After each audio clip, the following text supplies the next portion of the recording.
Hello students, this is your new video about the is matter around us pure। जैसा कि हमने last video में क्या किया था कि हमने मैटर को क्लासिफाई किया था, केमिकल क्लासिफिकेशन। तो मैटर को हमने केमिकली क्लासिफाई किया था दो टाइप में, that is pure substance and mixture. उसके बाद फर्दर हमने प्योर सब्सटेंस के बारे में पढ़ा था कि प्योर सब्सटेंस हमारे पास क्या होंगे, दो टाइप से हैं फर्दर, एलिमेंट्स के और कंपाउंड्स की फॉर्म में। हमने एलिमेंट को डिफाइन कर लिया था, कंपाउंड को डिफाइन कर लिया था, और उसके साथ साथ दो छोटी छोटी टर्म एटम एंड मॉलिक्यूल को भी डिफाइन कर लिया था। मीन्स मेरे कहने का मतलब ये है दैट इज मैटर को हमने जब केमिकली क्लासिफाई किया था, मैटर का हमने यहाँ पे केमिकल क्लासिफिकेशन जो किया था, तो हमने कहा मैटर जो होगा दो टाइप में होगा, that is pure substance and that is mixture. Pure substance को हमने फर्दर ऑन क्लासिफाई किया था एलिमेंट्स एंड कंपाउंड्स। वहीं मिक्सचर को हमने क्लासिफाई किया था homogeneous mixture and heterogeneous mixture. तो ये क्लासिफिकेशन हमने कर लिया था। उसके बाद मैं कहता हूं कि एलिमेंट्स को हम फर्दर ऑन, जो हमारे पीरियोडिक टेबल में नॉन अभी तक एलिमेंट्स है कितने, 118 एलिमेंट्स, उनको हम क्लासिफाई कर सकते हैं metals, non metals and metalloids की फॉर्म में। ठीक है, तो आज की वीडियो में हम बात करेंगे metals, non metals and metalloids की प्रॉपर्टी के बारे में। इन तीनों को हम कैसे क्लासिफाई करेंगे, क्या क्या हमारे पास इनके बीच में फंडामेंटल डिफरेंसेस होंगे। ठीक है, तो चलिए आज के टॉपिक शुरू करते हैं, metal, non metal and metalloids के बीच में डिफरेंसेस को। ठीक है, तो इनके मैं एक डिफरेंस टेबल यहाँ पे ड्रॉ कर लेता हूँ।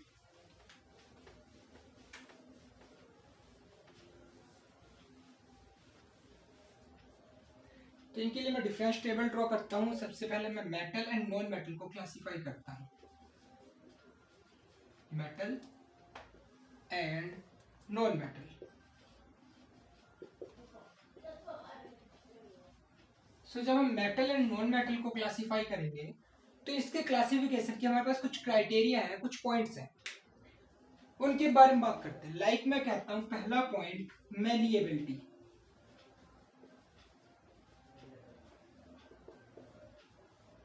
मैलिएबिलिटी की बात करो तो मेटल्स क्या मैलिएबल होंगे? मैलिएबल का मतलब उनको हम थिन शीट्स में कन्वर्ट करें। तो yes, metals can be converted into thin sheets. It means metals जो होंगे वो कैसे होंगे, मैलिएबल। जबकि नॉन मेटल्स क्या होते हैं हमारे पास, नॉन मैलिएबल। ये हमारे पास क्या होंगे, नॉन मैलिएबल। ठीक है, दूसरी मैं बात कर लेता हूं मैलिएबिलिटी के साथ साथ, दैट इज डक्टिलिटी। डक्टिलिटी का मतलब होगा क्या हम मेटल्स को थिन वायर की फॉर्म में कन्वर्ट कर सकते हैं?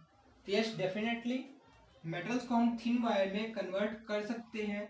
It means metals are ductile and non metals are non ductile. Non metals को हम डक्टाइल नहीं कहेंगे। ठीक है, तो मैलिएबिलिटी, डक्टाइल जो मेटल्स होंगे उसके बारे में अगर हम बात करें तो क्या कहेंगे कि that is, this means the metals can be hammered और beaten to form thin sheets. ठीक है, तो without breaking. However all metals are not equally malleable. Generally जितने भी मेटल्स हैं क्या सभी इक्वली मैलिएबल होंगे? नहीं होंगे। तो विच सब्सटेंसेस या which metals are most malleable in nature? तो इसमें जनरली हमारे पास आएंगे दैट इज गोल्ड, सिल्वर। ये हमारे पास क्या होते हैं, मोस्ट मैलिएबल मेटल होते हैं। डक्टाइल की भी बात करो तो डक्टाइल में भी हमारे पास यही भी होंगे, गोल्ड हो गया, सिल्वर हो गया, ठीक है, कॉपर, ये हमारे पास क्या होंगे, डक्टाइल होंगे। उसके बाद थर्ड प्रॉपर्टी मैं कहता हूं कि मेटल्स के बारे में, मेटल्स आर सोनोरस। सोनोरस की प्रॉपर्टी इनके पास होगी मेटल्स के पास, जबकि नॉन मेटल सोनोरस नहीं होते। ठीक है। उसके बाद मैं कहता हूं कंडक्टर। मेटल्स जो होंगे good conductor of heat, good conductor of heat as well as electricity. Metals जो होंगे गुड कंडक्टर होंगे हीट के और एज वेल एज इलेक्ट्रिसिटी। जबकि नॉन मेटल्स की बात करो तो नॉन मेटल्स जो होंगे गुड कंडक्टर ऑफ हीट तो होंगे,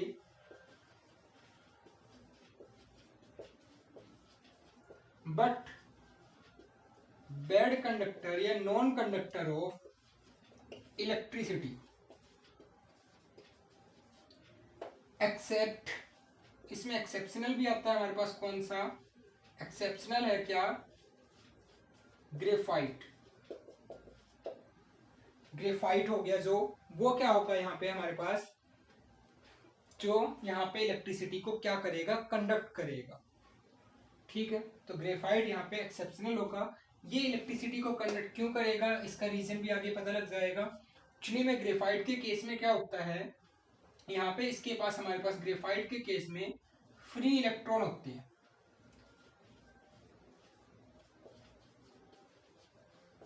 ठीक है, इसको एक्सप्लेनेशन आगे फर्दर ऑन हायर क्लासेस में मिल जाएगी कि ग्रेफाइट के केस में फ्री इलेक्ट्रॉन कैसे रेस्पॉन्सिबल होगा इसकी इलेक्ट्रिसिटी के कंडक्शन के लिए।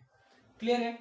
तो ये हमारे पास कुछ पॉइंट आए। उसके बाद मैं कहता हूँ मेटल्स जो होंगे हार्ड इन नेचर होते हैं, जबकि नॉन मेटल्स हमारे पास क्या होंगे, सॉफ्ट इन नेचर, एंड साथ ही साथ सॉफ्ट के साथ साथ में ब्रिटल इन नेचर होते हैं।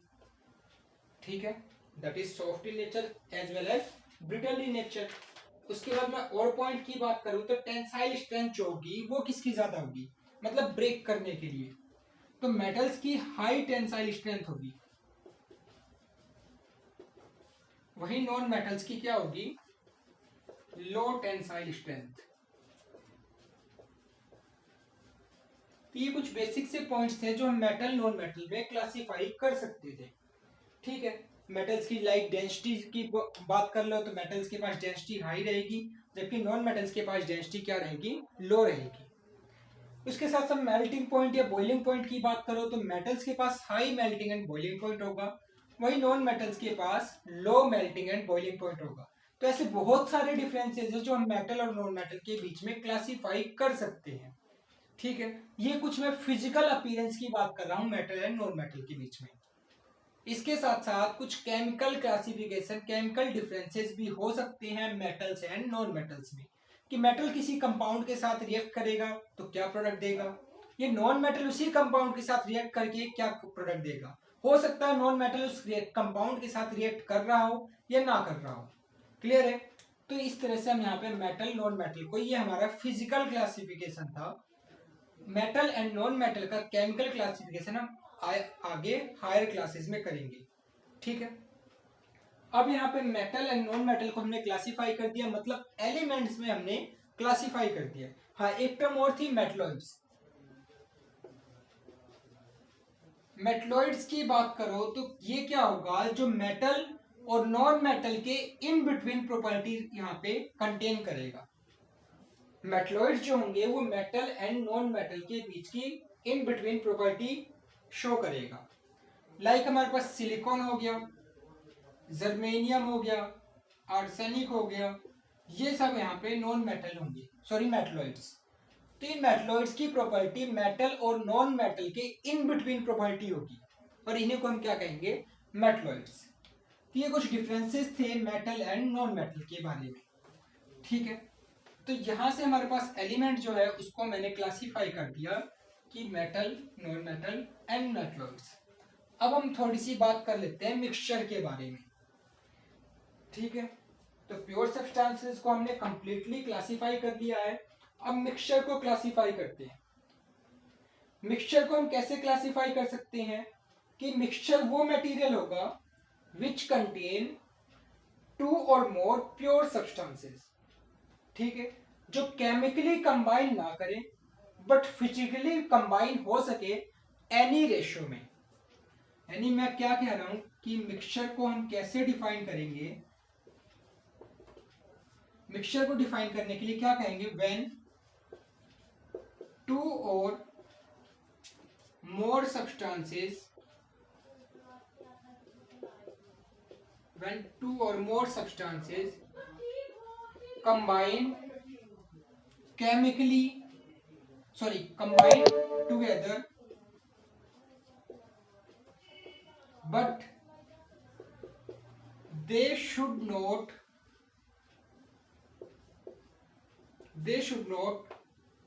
react या फिर combine chemically, मीन्स उनके बीच में कोई केमिकल बॉन्ड ना बने, केमिकली रिएक्ट ना करे, only mix together physically, means जिनको हम फिजिकल मेथड से सेपरेट भी कर सके, तो वो क्या कहलाएगा, मिक्सचर। फॉर एग्जाम्पल मैं कहता हूं समझने के लिए, मैं कहता हूं शुगर प्लस सैंड, हमने इनको कंबाइन कर दिया, शुगर प्लस सैंड को। ये पार्टिकल्स मान लो मेरे पास शुगर के थे, ठीक है, और ये पार्टिकल्स मैं कहता हूं सैंड के थे, और इन दोनों को हमने यहाँ पे कंबाइन कर दिया। तो ये जो कंटेनर होगा हमारे पास, यहाँ पे हो सकता है ये शुगर के पार्टिकल्स हो गए,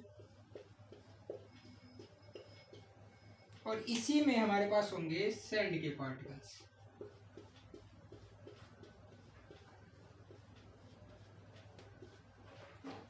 तो ये शुगर प्लस सैंड का अगर मैं यहाँ पे कॉम्पोजिशन देखूं, फिलहाल तो ये यहाँ पे मैं इनको सेपरेट कर सकता हूं, सेपरेट फिजिकली, अगर मैं इनको सेपरेट करना चाहूं तो फिजिकली सेपरेट कर सकता हूं ना।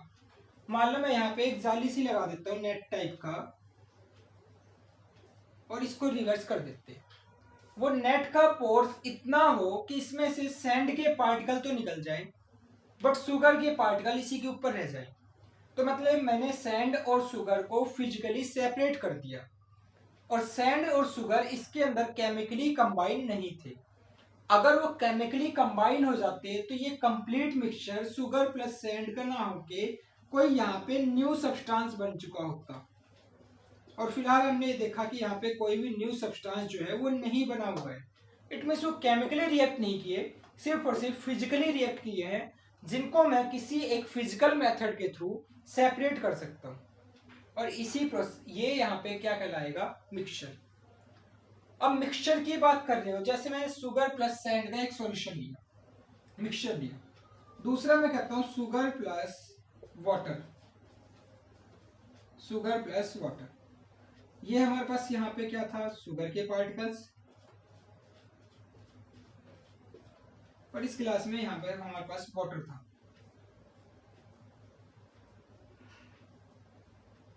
इसके अंदर मैंने शुगर के पार्टिकल्स को डिसॉल्व किया, और आफ्टर डिसॉल्विंग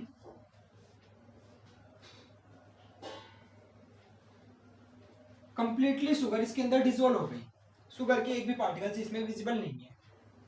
तो मैं ये कह सकता हूं, अगर मैं इस शुगर सॉल्यूशन में से एक स्पून यहां से ये सॉल्यूशन लेता हूं, और सपोज एक स्पून में यहां से सॉल्यूशन लेता हूं, इसको मैं सैंपल ए कह देता हूं, इसको मैं सैंपल बी कह दूं, तो क्या दोनों सैंपल ए एंड बी में इक्वल यहाँ पे स्वीटनेस होगी शुगर की, या फिर मैं कहूं शुगर जो होगी इक्वल अमाउंट में डिसॉल्व होगी या नहीं होगी, होगी डेफिनेटली। मतलब इन दोनों की स्वीटनेस इक्वल है, शुगर यहाँ पे क्या है, कंप्लीटली डिसॉल्व है, यूनिफॉर्मली डिसॉल्व है, जिसको मैं कहूं। इट मीन्स ये यहाँ पे क्या है, एक यूनिफॉर्म मिक्सचर क्रिएट कर रहा है। कैसा मिक्सचर है यहाँ पे, यूनिफॉर्म। बट जो भी मैंने ये एग्जांपल लिया शुगर प्लस सैंड का, हो सकता है इसमें सैंड की डेंसिटी ज्यादा होने की वजह से सैंड पार्टिकल्स नीचे से फिल डाउन हो जाए, और शुगर पार्टिकल की अमाउंट ज्यादा ऊपर हो, तो इसमें से अगर मैं दो सैंपल लेता हूं, एक सैंपल यहां से, एक सैंपल ये, सैंपल ए सैंपल बी, क्या दोनों सैंपल में सैंड प्लस शुगर की अमाउंट इक्वल रहेगी? भाई मे बी कोइंसिडेंटली हो जाए तो हो जाए, बट मोस्ट ऑफ टाइम ए और बी की यहाँ पे अमाउंट क्या होगी, इक्वल नहीं होगी। मतलब ये कैसी रहेगी, नॉन यूनिफॉर्म कॉम्पोजिशन। तो ये क्या कहलाएगा, यहाँ पे हेट्रोजीनियस मिक्सचर नाम दिया जाएगा इसको। अभी हम मिक्सचर की टाइप करेंगे तो इस टाइप की कॉम्पोजिशन क्या कहलाएगी, नॉन यूनिफॉर्म। और बेटर एग्जांपल समझ रहा हूं, मैं कहता हूं सैंड प्लस वाटर। और सैंड प्लस वाटर में तो पता होगा, मान लो ये हमारे पास यहाँ पे वाटर का मिक्सचर है, सॉरी वाटर यहाँ पे ग्लास के अंदर है, और इसके अंदर सैंड पार्टिकल्स जैसे मैंने ऐड किए, सभी के सभी सैंड पार्टिकल्स नीचे ग्लास में जाके सेटल डाउन हो जाएंगे। मतलब अगर यहां से अब मैं दो सैंपल लेता हूं, ये एक सैंपल ए, ये एक बी सैंपल बी, तो ए में तो सैंड के पार्टिकल्स है ही नहीं, और बी में बहुत सारे सैंड के पार्टिकल्स हैं। मतलब ए और बी की कॉम्पोजिशन सिमिलर नहीं है, तो इसलिए इसको हम नॉन यूनिफॉर्म कॉम्पोजिशन कहेंगे, और इसी को मैं कहूंगा हेट्रोजीनियस मिक्सचर। और यहाँ पे कॉम्पोजिशन सिमिलर है, तो इसको मैं कहूंगा होमोजीनियस। होमो मतलब एक तरह से same, that is homogeneous solution, sorry mixture. ठीक है, तो यहाँ से मिक्सचर को हमने दो टाइप से क्लासिफाई किया, होमोजीनियस एंड हेट्रोजीनियस मिक्सचर। तो मिक्सचर क्या होगा, व्हेनेवर टू और मोर substances combine together in any ratio. वो कॉम्बिनेशन कैसा हो, केमिकली तो ना हो बट ओनली फिजिकली हो, जिसको हम फिजिकली किसी भी मेथड से सेपरेट आउट कर सके, तो वो क्या कहलाएगा, मिक्सचर। मिक्सचर में अगर कंप्लीटली दोनों सब्सटेंस की कॉम्पोजिशन यूनिफॉर्म हुई, तो वो क्या कहलाएगा, homogeneous, that is uniform composition. अगर उन दोनों की कॉम्पोजिशन नॉन यूनिफॉर्म होती है, तो उसको मैं हेट्रोजीनियस मिक्सचर कहूंगा। For example sand plus water heterogeneous का एग्जांपल है, और शुगर प्लस वाटर किसका एग्जांपल है, होमोजीनियस मिक्सचर का एग्जांपल है। क्लियर है? तो यहाँ से हमने मिक्सचर टॉपिक को खत्म कर लिया है। अब मिक्सचर में हमारे पास कुछ और छोटे से टॉपिक रह गए हैं, उनको नेक्स्ट वीडियो में कवर अप करते हैं। उससे पहले यहाँ पर हमारे पास जो मैटर का क्लासिफिकेशन था, कि मैटर को हमने प्योर सब्सटेंस और मिक्सचर में क्लासीफाई किया। प्योर सब्सटेंस को हमने एलिमेंट कंपाउंड में क्लासीफाई किया, एलिमेंट को हमने मेटल नॉन मेटल मेटलॉइड्स में क्लासीफाई किया था।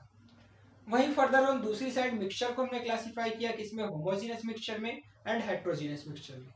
तो यहाँ तक क्लासिफिकेशन हो चुका है, इसके आगे कंटिन्यू करते हैं नेक्स्ट वीडियो में। तब तक के लिए थैंक्स।